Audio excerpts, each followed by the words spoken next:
Welcome to the first in my series for first-time buyers. This is just going to be a general overview of the process for those that are new to the whole concept. There's, in my mind, a couple types of first-time buyers. There would be the sort that this is the first day you've ever thought about it and you really have no idea about the process, and perhaps you don't even have a credit history. So that's something that we would have to build, and I'm happy to do a free consult with you and several over the next year or two, whatever it takes, to make sure that you've built yourself a profile that banks and other lenders can rely upon when they're looking to approve you for a mortgage. Then there's the other type that are really have already saved a down payment and have been thinking about this process for quite some time. So if you're at the stage where you do have a credit history behind you, so you've either had a car loan before or you've had a credit card, and essentially a credit profile means that you exist in the system and they have a way of looking at you and evaluating you. I've had some people come to me and they're even, of advanced age, and they're like, yeah, my credit should be great. I've never borrowed a dime. But in fact, having no history at all is, it's really not helpful. This is something that has to be built over a little bit of time. And so given that I'm really passionate about bringing a sense of financial literacy to younger people, this is a topic I'm going to be going into a lot more detail on as to how to build yourself, from starting out, how to build up this profile for yourself. I started that with my daughter when she was 16. We had her ready. By the time she was 18, we had her ready to have her first secured credit card so that she would have a number in the system and exist. Anyway, so now at 24, she's got a fabulous profile and would be ready, essentially ready for home ownership for sure. Anyway, moving along. So the first step that you can actually take yourself would be to get pre-qualified. And when I say you can do this yourself, I have a really handy mortgage toolbox app that you can download. It's called My Mortgage Toolbox. And after working 14 years in real estate, I've used many mortgage calculators and in my time.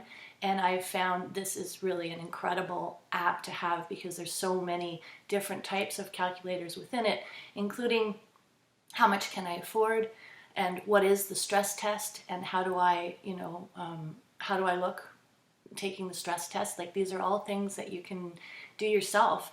So I will link it. I'll put a link to the handy app below this video for you, and please don't hesitate to download it and explore and have some fun with it. You can actually then pre-qualify yourself by entering your own information in there about your income and any money that you owe, any monthly payments, etc. And it will give you then a rough estimate of what you would be pre-qualified for. So essentially, then the next step, if you're happy with that, and we can move along to the next step of getting you actually pre-approved. The difference between the two is that for a pre-approval is when we would actually start to look at the documents that we need to verify your financial situation. So that would be step 2. Then when you find the house that you're interested in and you make an offer to purchase, you start your home shopping and you've come to a decision, then the third step is the actual approval. And believe it or not, you actually cannot know for sure that you're approved until you have found the home that you're wanting to move into. So, and the reason for that is because the bank or the lender, the trust company, whatever lender you end up with, they actually have to approve not just you, but the property. So they have to like the property as well. And that's why even if you are solidly pre-approved, you have your down payment, all your ducks are in a row, it's still important to include a financing condition in your offer to make sure that you don't run into any hiccups with the property. These are all topics I'm going to delve into in greater detail, and I'd be happy also to answer your questions either on the phone, by email, or with a free consultation. So I've really enjoyed all my work with first-time buyers. It's exciting. I love going through the properties.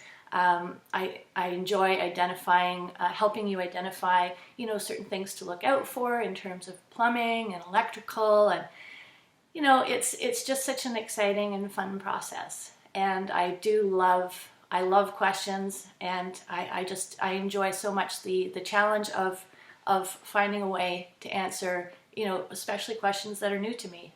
So if there's something that I don't know, I'm not the kind of person that's going to pretend. I will not blow any sunshine where it's not supposed to be. I will say, wow, that's a really good question. Let me get back to you on that. So that's one thing I can definitely promise you, is that I will ensure that any answers I give you are very well researched and that you are well looked after. I feel like when I was faced with making these huge decisions about how to buy homes and just how to build my financial future, there was a complete lack of good advice or resources. And being 14 years in real estate, I have learned so much through my own experience, but also from listening to others, meeting investors, working with other realtors, and seeing how they've made their lives really extraordinary through making much better decisions than what I did when I was a lot younger.